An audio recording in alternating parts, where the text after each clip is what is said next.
इस क्लास का हमारा टॉपिक है मल्टीपल माइलोमा। देखो मल्टीपल माइलोमा क्या होता है, एक तरह का मेलिग्नेंट ट्यूमर है ये प्लाज्मा सेल्स का। और इसके अंदर जो प्लाज्मा सेल्स होती है वो अनकंट्रोल प्रोलिफरेट होने लग जाती है। जो प्लाज्मा सेल्स है उनका अमाउंट बढ़ने लग जाता है, उनमें अनकंट्रोल सेल डिवीजन होना स्टार्ट हो जाता है।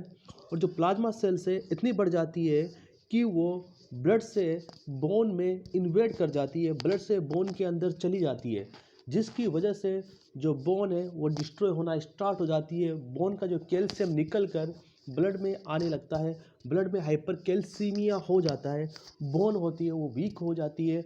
और इस वजह से इसके अंदर जो मेनली सिम्टम दिखाई देता है वो बोन पेन दिखाई देता है, स्पेशली रिब्स में, स्पाइन में और पेल्विस में। तो multiple myeloma is a malignant proliferation of plasma cell within the bone. A malignant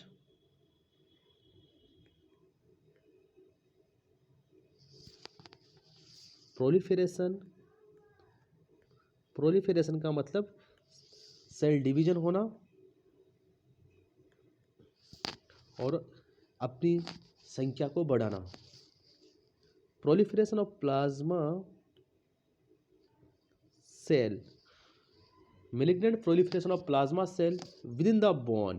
कहने का मतलब ये है जो प्लाज्मा सेल्स होती है उनका अनकंट्रोल्ड सेल डिवीजन होना स्टार्ट हो जाता है और वो बोन में चली जाती है। Within the bone an excessive number of plasma cell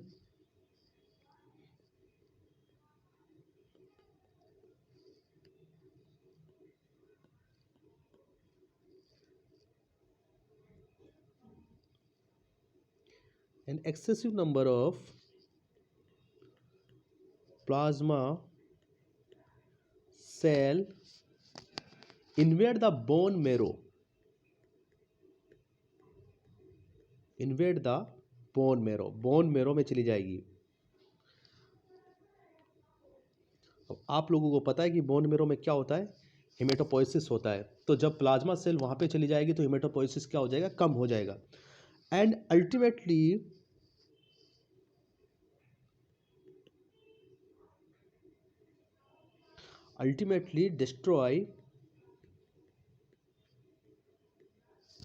destroy the bone.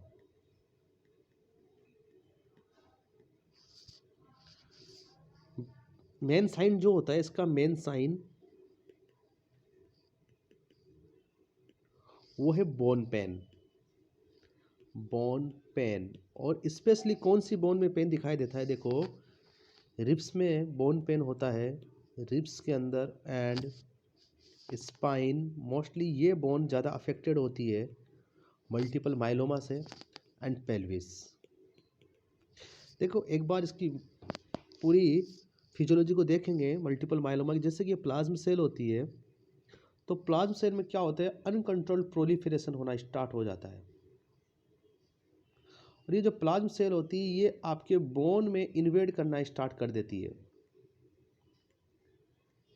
जिसकी वजह से क्या होता है, यहाँ पे दो चीज़ें दिखाई देगी आप लोगों को। एक तो जो बोन मैरो है उसमें स्टेम सेल की जगह पे कौन फिलअप हो जाएगी, प्लाज्मा सेल। और प्लाज्मा सेल बोन मैरो में फिलअप होने की वजह से डिक्रीज हिमेटोपोइसिस, हिमेटोपोइसिस क्या हो जाएगा, कम हो जाएगा, जिसकी वजह से decrease WBC, decrease RBC, decrease platelets.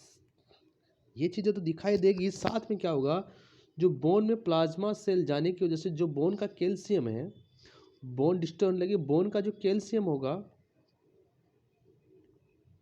वो बोन से निकल कर, जो कैल्शियम है बोन से निकल कर ब्लड में आने लगेगा, मतलब हाइपर कैल्सीमिया दिखाई देगा, हाइपर कैल्सीमिया। और बोन क्या हो जाएगी, पोरस हो जाएगी। पोरस का मतलब खोखली हो जाएगी और इजीली फ्रैक्चर्ड होने लगेगी। बोन में पेन होने लगेगा। और मेनली कौन कौन सी बोन में पेन होगा, रिब्स में, स्पाइन में और पेल्विस में। This is the multiple myeloma. ये इंपॉर्टेंट बात थी मल्टीपल माइलोमा की। और ज़्यादातर क्वेश्चन इन्हीं बातों से पूछा जाता है, तो आप लोग ध्यान से देखेंगे इसको।